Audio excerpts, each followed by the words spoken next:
Mega power couple Chip and Joanna Gaines of Fixer Up and Magnolia Empire fame have a new show, a series called Back to the Frontier.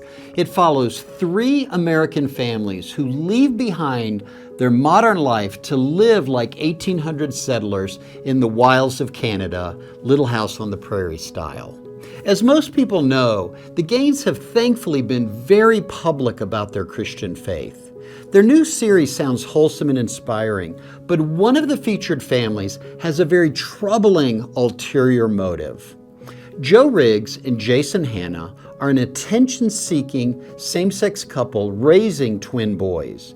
They have made it clear that they signed up for this series because, as they put it, it was, quote, a great, amazing opportunity to normalize same-sex couples and same-sex families, end quote.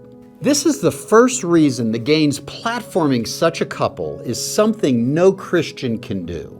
No good person should ever be involved in normalizing something that clearly is not normal and goes against God and nature's design for the family. And the whopping irony here is that these 2 guys could never have created their story on the frontier because there is nothing natural about how they obtained these 2 boys. Their twins were manufactured, bought, and sold. This is the second reason this story matters so much. These 2 men, Joe and Jason, are very proud of the fact that they exploited and commodified 2 women in the manufacturing and cash purchase of their 2 boys. No Christian, much less any decent person, can support that. The Dallas Morning News reports all of this in a splashy profile they did on these 2 guys in 2014 when they were arranging the creation and purchase of these 2 boys. Jason and Joe bought and harvested 43 eggs from an anonymous 20-year-old South Texas woman they didn't even care to know. She was completely anonymous to them. She was just their egg machine for hire. That is no way to view women. What was Joe and Jason's contribution to the creation of these 2 twins? Well, that would be a trunkload of cash, traded, and boasting of watching gay porn at their fertility clinic in order for them to make their very small biological contribution to these 2 boys. In fact, the Dallas Morning News story goes into a whole paragraph talking about this porn-induced contribution.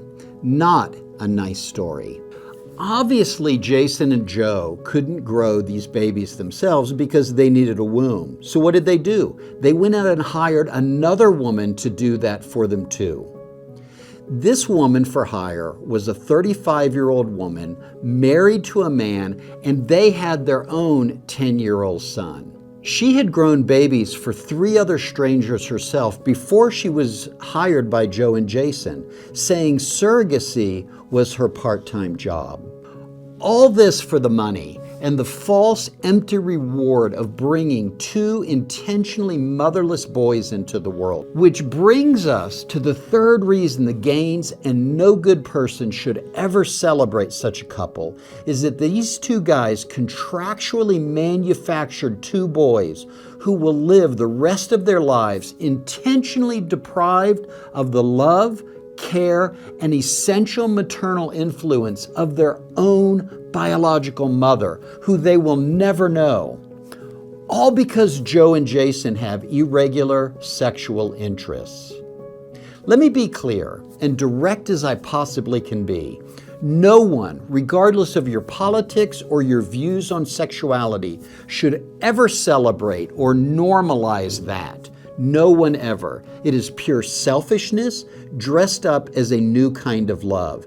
It is not loving, not in any way. It is the commodification and merchandising of women's beautiful gift and power of fertility and motherhood. It is also the mechanical creating, buying, and selling of human beings. In this case, 2 beautiful boys who are being subjected to an experimental family, all just to serve the wishes of these 2 very wealthy and selfish men. What is more, Joe and Jason harvested 43 eggs from that 22-year-old anonymous exploited woman and fertilized them to get the 2 boys they have today. Thus, they created 43 new human beings that are now frozen and stored somewhere. Thus, Jason and Joe created 43 new human beings, for that is what a fertilized human egg is. And they are warehoused somewhere just so that they could manufacture and purchase 2 motherless boys. The ethics of this are massively horrific, something no Christian could ever support. Calling this out certainly is not bigotry, hatred, or judgment.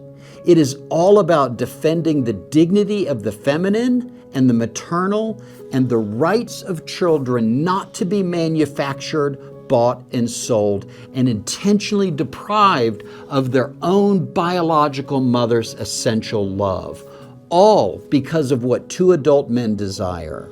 That is why this story matters so much. For the Daily Citizen, I'm Glenn Stanton.